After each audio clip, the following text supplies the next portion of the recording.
And now, it's time for another Dice Tower review with Tom Vasel. Hey everybody, I'm Tom Vasel, and today we're taking a look at 20-second Showdown.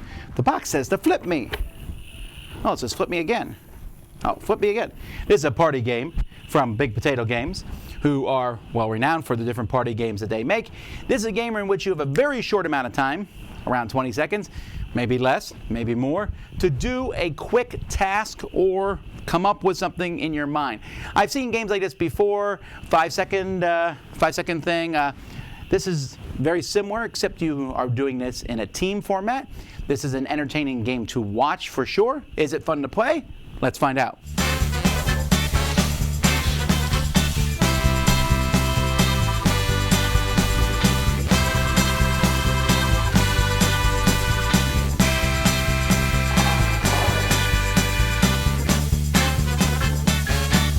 A timer here has about 40 seconds in, but you set it up so that there's about 20 seconds in each half. That's the name of the game.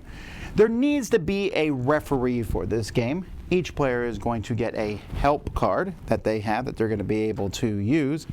But the referee is going to decide whether you use the black sides of the card or the white.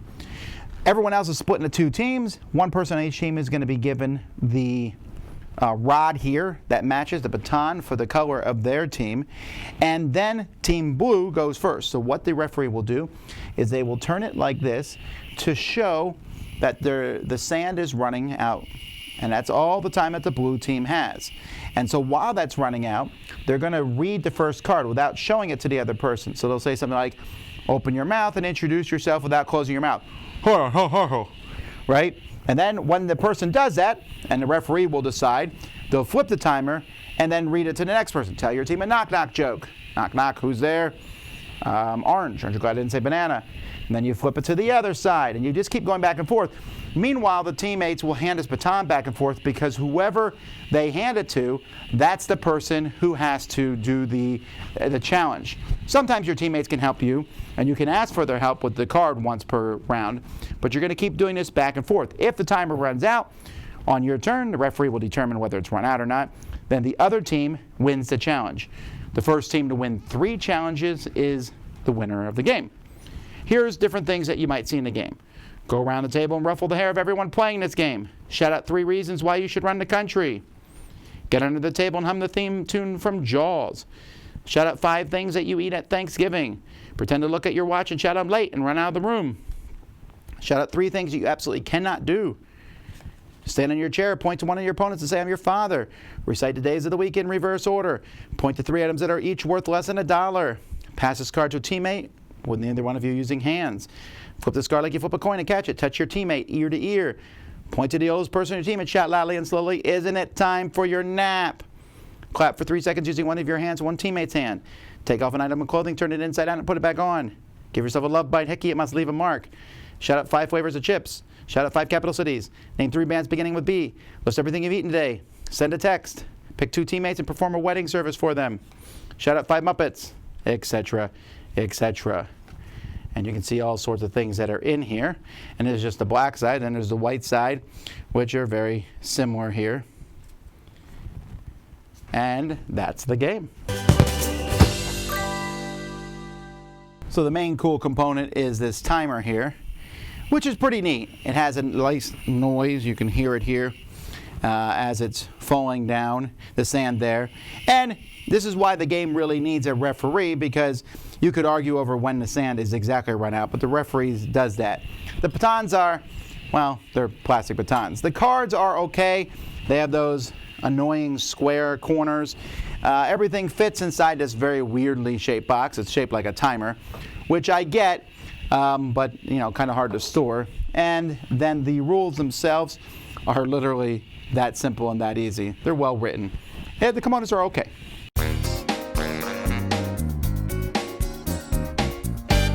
The game is all about time pressure. You're going to flip the timer, and then you're going to find, you have to do something really fast. And sometimes something that might be so simple, like saying Peter Piper picked a peck of pickled peppers, might be harder to do if you're doing it in a quick time. Name 3 countries that start with B, and you're like, you run into that sort of thing. The game itself has, cards that people may not want to do. And I think that's part of the biggest, I guess maybe flaw of the game. Like, for example, touch your ear to someone else's ear. I may not want to do that. There's a few things in there. There's nothing that's R-rated or anything, but there's stuff that kind of just might make people uncomfortable. What I might do is if I'm going to play this game at a party and I think that some of those people might be there, or there's some cards I don't want to do, like get up and run around the table, you can take those cards out ahead of time.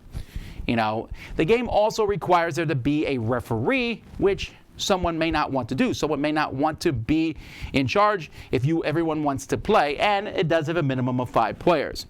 So these are all kind of negatives. You know, you may not want to do the touching stuff. You may not want to do the run around stuff.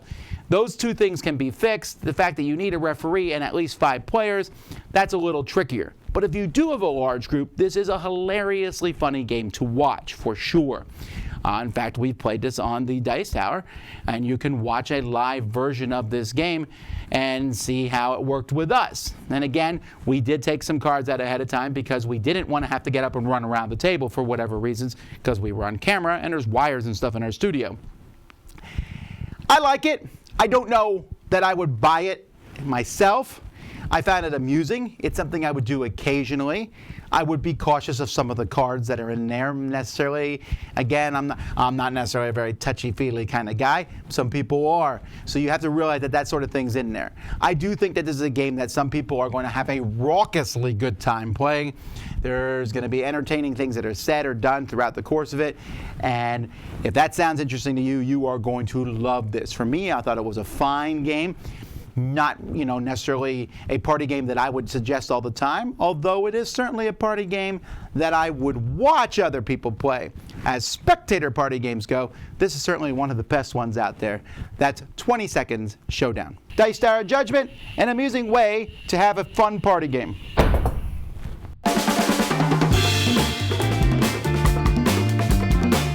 Thanks so much for watching another Dice Tower video. If you enjoy our videos, subscribe to the channel for more fun, comprehensive board game coverage. Also, consider joining us at one of our events.